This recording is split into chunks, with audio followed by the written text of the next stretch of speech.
Boa noite, investidores de todo o país. Meu nome é Marcelo Levi, eu sou economista da Turbo Invest e analista pleno também. Hoje eu trago para vocês um assunto bem interessante, que é exatamente o descolamento entre a Bolsa a nível global e os fundamentos microeconômicos, tanto do Brasil quanto a nível internacional.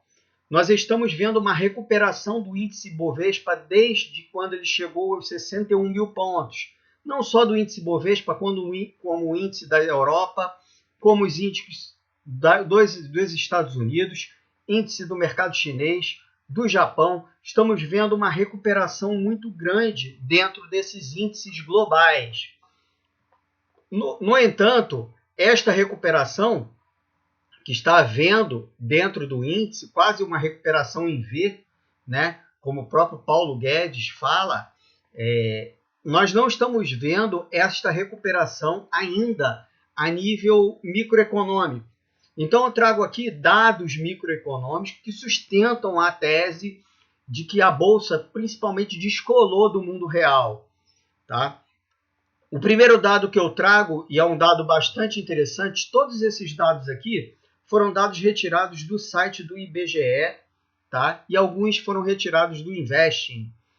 Então eu trago para você dados do PIB, né? Percebe que no primeiro trimestre de 2019 nós tivemos uma alta do PIB de 0,6. Nesse momento, primeiro trimestre de 2020, que são os dados que nós temos, o PIB caiu 0,3% no primeiro trimestre de 2020. Claro, se justifica, né? Nós temos aí um fechamento do mercado, né? Shoppings fechados, comércio fechado, serviços fechados, né? Então justifica essa queda do PIB do primeiro trimestre. Vamos falar agora sobre alguns dados mais específicos, que é o setor industrial. Faltou o L aqui no slide. Então, dados do setor industrial brasileiro. Né? Eu vou pegar aqui o site que fica até mais fácil de vocês olharem. Os dados da indústria, podemos ver aqui, ó, por exemplo, aqui, fevereiro foi 0,6%, março caiu 9% e agora caiu 18,8%. Então, o dado da indústria de um mês de abril foi uma queda de 18,8%. Uma queda muito forte do setor industrial brasileiro. Nós percebemos aqui claramente no gráfico esta queda. Agora vamos para o setor de comércio. O setor de comércio no mês de março caiu 2,5%.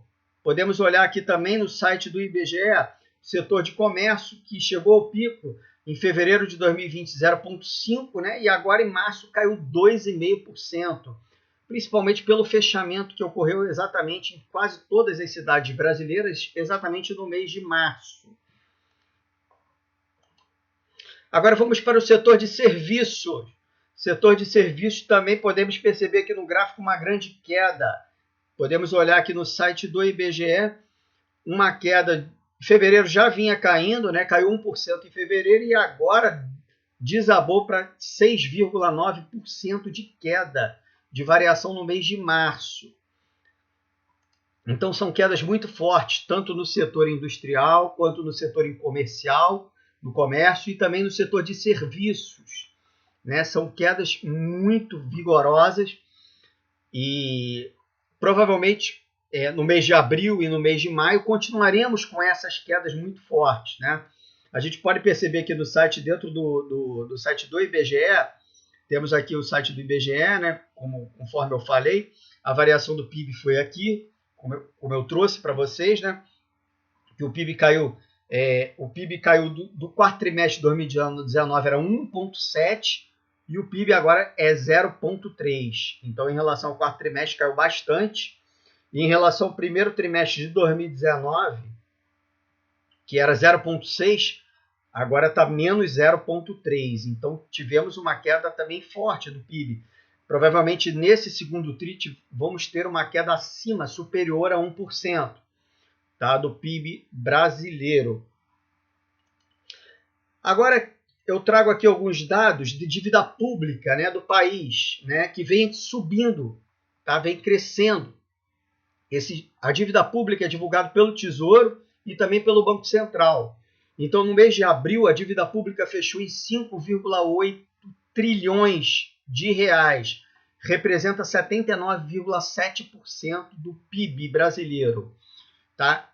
Em março, era de 78,5% do PIB brasileiro. Então, tivemos um aumento, um acréscimo de 1,2% em relação ao mês de março.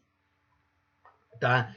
Provavelmente, esse PIB, a dívida pública sobre o PIB, vai continuar crescendo e atingiremos aí um percentual próximo a 85%, de 85% a 90% da dívida pública sobre o PIB, provavelmente no final de 2020. Pelo menos é esta a expectativa da nossa casa de análise, Turbo Invest. Agora eu trago alguns dados lá de fora, alguns poucos dados lá de fora que demonstram exatamente uma desaceleração econômica muito forte. Tá? Dados dos Estados Unidos, PMI, que é o Índice de Atividade do Gerente de Compras Industrial, tá? Do setor industrial. Percebemos aqui que esse índice já atingiu 43 pontos.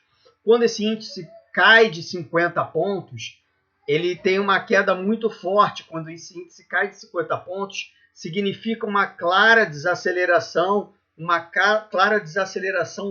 da economia global, né? E talvez até, além da desaceleração, talvez até uma recessão da economia global, né? Então vamos agora a uma atividade aqui do desemprego nos Estados Unidos, que chegou a 14,7%.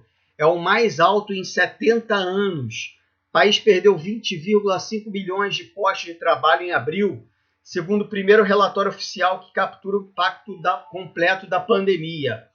Deve atingir 20% até o final do ano. Dados do primeiro trimestre dos Estados Unidos, queda de 4,8%. Previsão do Fed, queda de 6,5% até o final do ano. Então, uma queda forte do PIB dos Estados Unidos. Né? O SP500, agora em termos de gráfico, o SP500 vem fazendo uma recuperação em V. Hoje ela fez um engolfo de baixa. Tá? Então, esse cenário de alta aqui não está sendo traduzido nos números. Está sendo traduzido, sim, numa expectativa da economia global de uma recuperação, que pode não ocorrer. Tá? E, nesse momento, pode haver uma frustração muito grande dessa recuperação. Tá? Porque, enquanto estão saindo os índices, tanto industrial, quanto de serviços, quanto de comércio, quanto de consumo, de renda e de desemprego, esses índices vai vir frustrando exatamente o esperado que a Bolsa criou de expectativa. Então, temos aqui o SP500, que pode vir cair forte nos próximos meses, tá? Devido aos índices globais que vão sair, os índices americanos, tanto de PMI quanto de desemprego, vem subindo muito forte. E temos aqui o Ibovespa. Será que vamos ter realmente o retorno em V? Na minha opinião, e eu não sou omisso, eu sou economista, eu faço cálculos macroeconômicos e microeconômicos para a nossa casa de análise. Nós criamos aqui exatamente um retorno em V que o Guedes tanto fala, mas eu não concordo com esse retorno em V. Tá? A economia, para mim, vai ser um retorno lento e gradual, principalmente no próximo ano. Esse ano está praticamente perdido, na minha opinião. Tá? O segundo trimestre vai ser um segundo trimestre muito ruim, o terceiro também vai ser ruim. Então podemos ter uma pequena recuperação lá no final do ano. Tá? Mas isso não sustenta a alta do índice Bovespa, conforme nós estávamos falando. Lá no início do ano, nós prevíamos o índice Bovespa a 125 mil pontos e um crescimento de PIB brasileiro na faixa de 2,5%. Por que o PIB brasileiro vai atingir, por que o índice da Bolsa brasileira vai atingir 100 mil pontos, se o esperado para o PIB já está em torno de 6,5% e a Turbo Invest com os cálculos que ela faz, eu faço esses cálculos, né? Creio que o PIB brasileiro vai cair acima de 7,5%. Então não há motivo dessa alta, entendeu? Pelo menos para esse ano. Então, assim, o que eu acho que o índice vai fazer é justamente isso. Ele fez uma queda no gráfico semanal muito forte, atingiu os 61 mil pontos, fez essa subida, e eu acho que agora vai vir uma queda forte, pelo menos para buscar novamente os 61 mil pontos, podendo buscar os 52 mil pontos e podendo ainda buscar, se a situação se agravar, os 38 mil pontos, tá? Parece um cenário exagerado hoje, né, que estamos em 95 mil pontos, mas é o cenário de fundamento, tá? Não há fundamento, não há sustentação nessa alta do índice Bovespa, na minha opinião. Não há sustentação. Em termos microeconômicos, conforme eu já estou passando para vocês, e em termos de crescimento do lucro das empresas. Vai vir crescimento, vai vir prejuízo muito forte em várias empresas. Algumas empresas irão quebrar. Então, é claro que as mais fortes vão sobreviver. As mais fortes vão comprar outras e vão crescer dentro desse cenário. Mas os lucros serão muito menores. Então não há motivo dessa alta do índice Bovespa. Eu creio que o índice Bovespa vai ajustar, podendo chegar, mais viável é que ele chegue nesse cenário aqui de 61 mil pontos novamente, tá? Agora, não venha com essa de falar que a Bolsa vai 112 mil pontos, 115 mil pontos, como eu já vi divulgarem essa semana, só por causa da alta. Tá? Não venham com essa. O que eu acho que estão tentando fazer é jogar a Bolsa para cima, principalmente alguns gestores, alguns fundos de investimento. Eu não tenho comprometimento nenhum, porque eu sou analista independente. Então, o que eu vejo é que a Bolsa, estão jogando a Bolsa para cima para desovar as ações, tá? Para vender as ações e essas ações ficarem na mão das pessoas físicas, onde teremos uma grande desvalorização em termos de rentabilidade. Tá? Eu não me furto de dar minha opinião, eu sou analista independente, não tenho vínculo com nenhuma corretora e com nenhuma gestora de fundos de investimento. Então eu posso dar minha opinião aqui. Eu acho que essa alta não tem sustentação a médio prazo.